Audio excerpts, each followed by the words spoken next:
Welcome everybody back to Bucked Up. Hey, we got quite a few things on our schedule. Let's get rolling.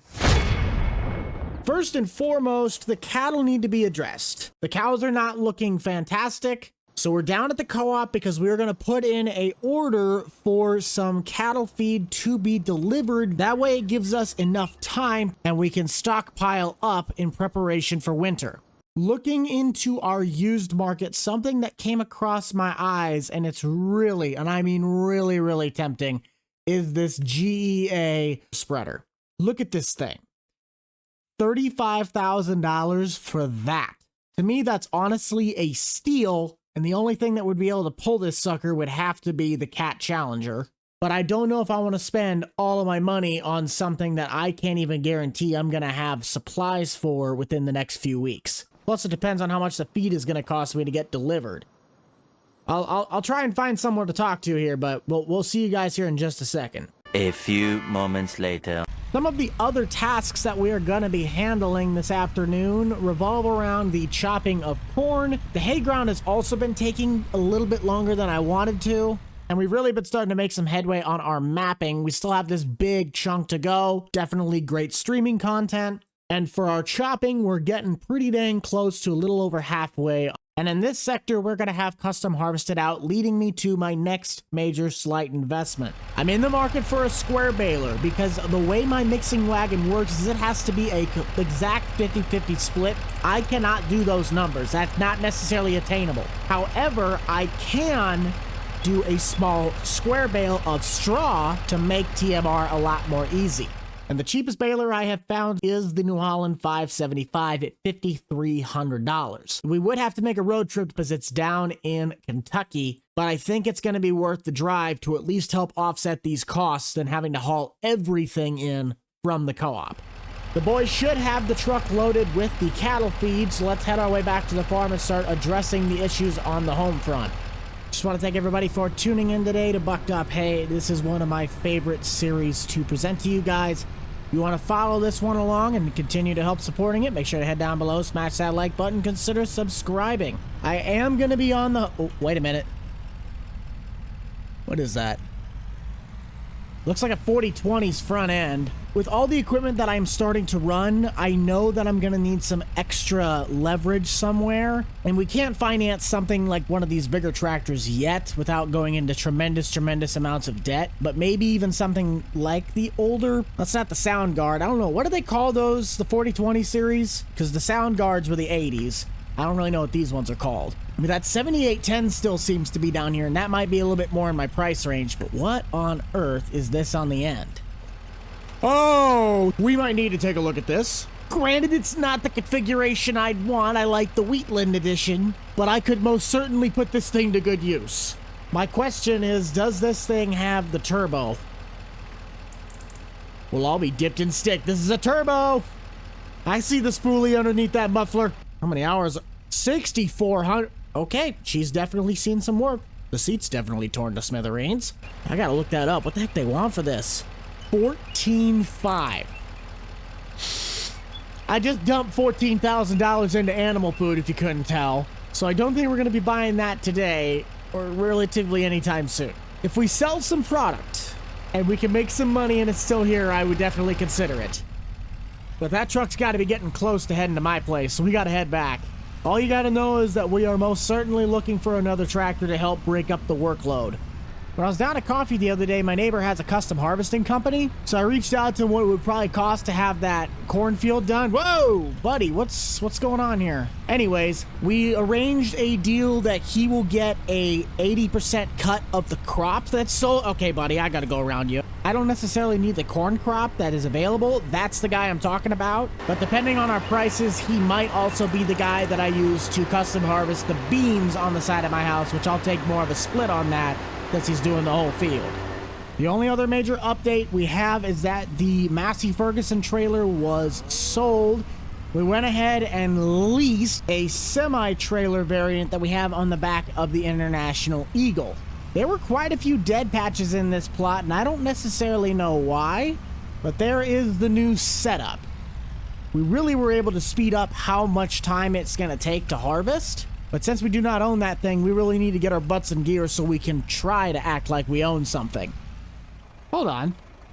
How is that? What? I literally called out TMR to be able to dump into the wagon, but there's too much mineral feed in it. I might have to try and back that sucker up to the feed trough. I don't think I can dump that in this. And this wagon might need to go. I don't want to get rid of it. I like the Gale, but it's just causing more and more problems, man. The cows got to get out of the way. The problem with the new cows is that you can walk over the top of them. They have collisions. So Bessie sitting right in the middle of the gate does not help me in the slightest. So we're just going to have to be really, really careful when backing up. Because I sure as heck am not throwing away a $14,000 investment. Yeah! Now it's working. 38,000 liters should get us maybe about halfway full on the tank. With that fully empty, that puts us at, it's about 30-ish%. But that's a better start than we had last time. The productivity of these cows is going to take a little bit to get them up and running. I know that. I knew that going in. But we also need to get straw and make more food.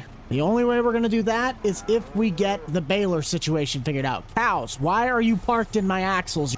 Oh, I guess sometimes they don't have collisions. But most of the times, like if I drive around the 30/20, you try to drive into the cow and the cow will stop you. This guy can head back to the co-op. I got to head out to the field and start chopping.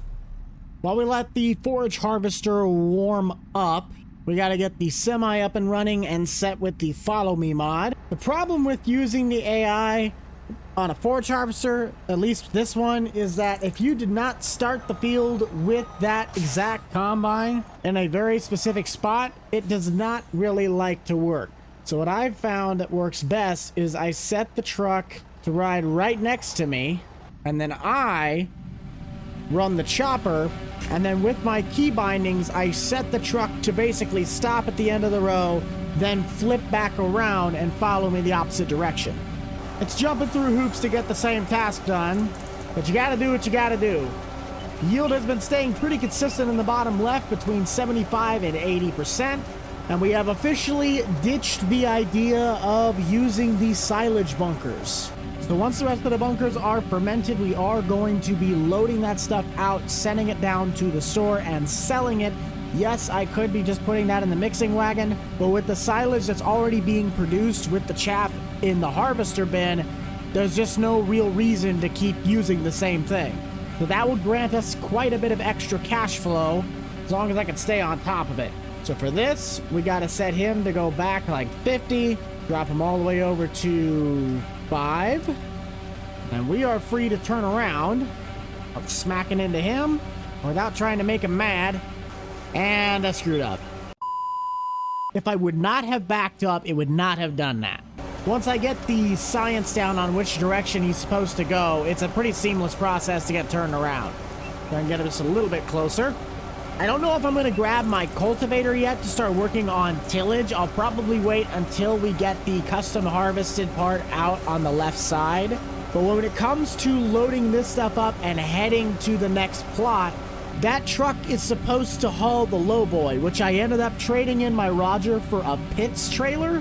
I couldn't get the wheel problem fixed, but regardless, now I have to load this combine up on the lowboy with that, so we can transport it and then come back and get the other trailer, unless I drop this trailer off at the field first. Now we need to get another semi. Wonder if there's any cheap ones in the market at all. Okay, so let's try this again. So we'll set you far enough back and offset. Wonderful. Now without getting too hasty, and flip around. Still cutting it a little close, but I think it'll be fine. Yeah, that's better. Follow Me Seriously is one of the best mods ever to come out for this game. Prove me wrong. Yes, it can have its downsides, but it can really, and I mean really, be an amazing tool. I want you guys to let me know down below, what is your favorite brand of a forage harvester? Mine is Kloss. I have always been a Kloss Jaguar fan. I don't know why, but the bright red rims and that classic lime green just looks so good. The newer ones, I'm not a fan of the big tracks, but I like the big fat flotations that they'll put on them.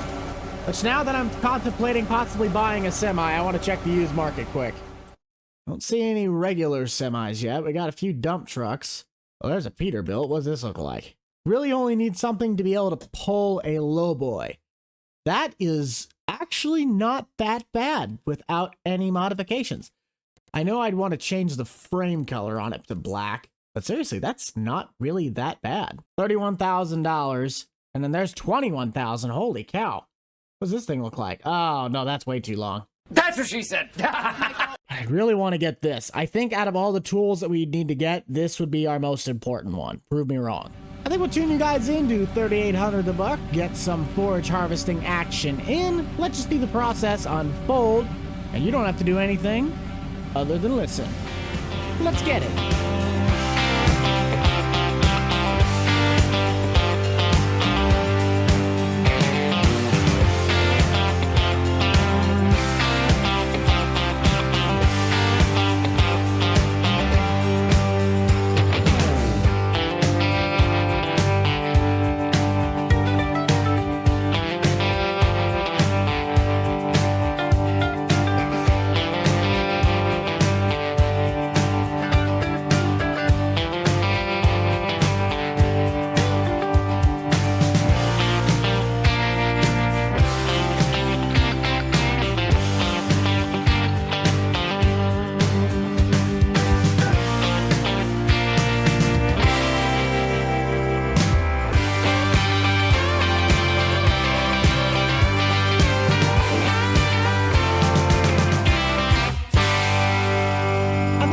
Kind of get the general concept. That was a perfect example of how I can get the semi to turn around without it being a problem. So we're just going to try and do a little bit more, because I don't think we're going to get this whole field figured out quite yet. But we got to get him turned around. Beautiful. Get him set back a little bit more. Oh, that is kind of cool when he pulls up next to you. Whoa, I am way off on the track. Dang it. How bad did I screw that up? Okay, not terrible. Jumping back to the conversations that I had at coffee earlier this morning, another one of my neighbors, I think he lives just back, you might be able to make out the top half of his grain bin site. He has an old John Deere wheel loader.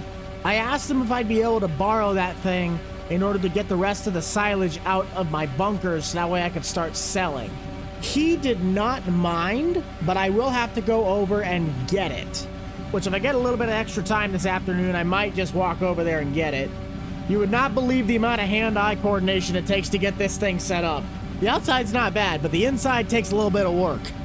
But that way we don't have to use the bucket on the front of the 8100. As nice as it is, I think I could put like 5 times the amount of material in the wheel loader that I can the Deere, therefore speeding the process up, and we can get the money for those bunkers. I don't even know what the ferment level is on the back silo. I think it was 88% the last I saw it. I might just drive over those corn stalks. I really don't want to have to come back for them.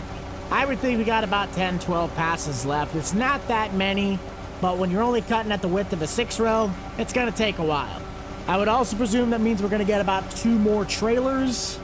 So if we go to our harvester bin, that'll put us well on the path to have enough silage for at least a couple months when it comes to making feed. After that, we'll have to prioritize getting the straw bales from the back section and the hay operation, which is slow going, but we're getting a system figured out. I think we'll top this one off, and then we might run over and grab that wheel loader and just try and knock out the silage. This thing hauls quite a bit of material, so I don't think it will take too many trips into town. Before we jump to our silage transport, a lot of you guys always ask, what is the map we are playing on?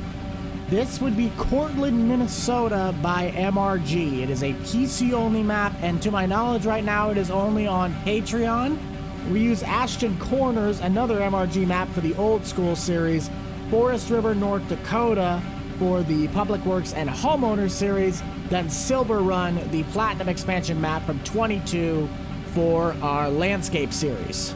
I think from here on out, I might try to incorporate that knowledge so you guys can have at least some sort of an idea what we're using.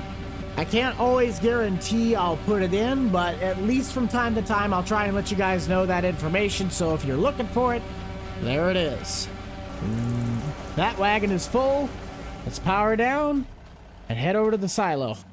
This little blower has been an absolute savior to the farm. I really didn't realize how convenient the harvester silos were It really sucks I'm not able to use that mixer wagon the same way I was on my other bucked up hay. But understandably, we had to make the difficulty level a little bit higher. And for that, it's going to require more input. But I think... Oh, passed it. Dang it. There it is. But for the time being, it works. Product leaves trailer, goes to blower, up a tube into the silo, comes out silage. Make sense? Good. Great. Grand. Wonderful. No yelling on the bus! It's gonna take us a hot second to trek all the way back, and he mentioned that he wasn't gonna need it for at least a couple of days, so we are good to just keep it down by the bunkers until we can get them cleared out. I really gotta throw some sort of a gravel back there. That place just gets so mucky with trails. Makes it so hard to drive around. 60,000 in the silo. Ah, this is gonna hurt my head. I think it's 12 scoops. All of this should, in theory, fit inside the trailer, because I think the trailer holds 62,000. I just can't do math in my head real fast. I know 5 times 6 is 30. Double that, it's 60. I just really don't like to do math. It's amazing how I was able to learn how to mod and code animations when I just hated doing fractions. I guess the next major question is, what should we put in the massive gaping hole that will be left after these bunkers are gone? The most logical answer is probably a shed, but I don't know what kind. I don't really need more shed space, but there's no reason to put up like a grain silo or anything. The only way it necessarily makes sense is if we got it for, say, a wheat crop or more corn to do corn stock bales. I guess feel free to let me know your opinions on if we should do a shed or if we should do something like a bin site. Better yet, more cattle ground. Just be a pasture. And about 4 loads left with 20,000 in the silo. I'll get myself on the road, and we'll see how much we can get for this trailer at the market. Just like the previous bunker we sold, we're able to get about $7,500 out of it once we sell it. I don't know how much 60,000 liters of silage is worth, but I can tell you that we did sell like 5,000 to 6,000 liters of it in a live stream last weekend. And I don't remember off the top of my head how much we got out of it, but I do know we're at least going to get a couple thousand. Sadly, the map never had a sell point for this, so I kind of had to place one. Why do I feel like this thing can tip faster? I just chose a slower speed. I think I saw something about 50% a little earlier. Price tag's looking good. Under 50%, but that's well over, what, almost $20,000? Man, we really might actually be able to go buy that 5020 today. Holy cow. Except we got all that debt. 26,000. Not bad. Add the bunker sale to that, and I think it's $32,000. How bad's the farm sim national debt? Okay, we have not made a single payment. Sounds about right. Well, let's go and chat it up with my neighbor about the custom harvesting and see when he can pop out there and help us with that. Really, the only thing I can do at this point is either work on hay work or try and pick up that square baler so we can start prepping for the corn stalk bales that I'm gonna need to use as straw. It's been a little while since I've seen his setup, but I think that's his grain truck. Looks like it. He told me to meet him in the shed. Dave, you in here? Oh, there you are. So when do you think you might be able to come out and help me out with that patch? I know you guys are getting prepped up for your stuff. About a week? Okay. My guess it's probably about 10 acres. 10 to 15. Wouldn't take you too long, especially with this big thing. Oh, you have an old cat Lexion. That thing's a beast. Well, thank you, Dave. We'll see you when we're able to do that. Just give me a call when you're ready to go. That gives me some time in order to get the baler situation figured out. Well, that'll be kind of fun. Next time we'll dive into some corn harvest and pretty much only do it because we need the straw from it. Let's jump back to the 3020, get the last of that straw bale on my gator trailer dumped in, and then we'll mix a little bit of feed and call it a day. Try and grab a little dose out of our silo. Then we gotta go get the straw, because if I do the other one first, it's gonna screw it all up. Do a little bit of that, and the rest needs to be hay. Otherwise, I think we already screwed up the mixture. Dang it. Let's just see. Did I screw it up and put too much straw in? I don't think I did. I think I put too much straw in. It looks like forage to me. Oh! We'll just dump a little bit into the trough. It's not gonna hurt them. I just want to try and get this mixture right every time. Staying consistent is gonna be key. Please work, please work, please work. Yeah! Just gotta look for that distinct color shift. Now we're cooking with gas. I think that's going to be all the time we have for you guys today. Bessie, please, why? I'm trying to feed you. Anyways, that is going to be all for us today on the Hay series. Thank you guys so much for tuning in. If you want to check out the playlist that is created up in the top right-hand corner, do that now. Otherwise, make sure you keep it light, keep it loose, keep it fresh, and most importantly, keep it fun. We'll see you guys all in the next one. This is the Rental Man out. Peace.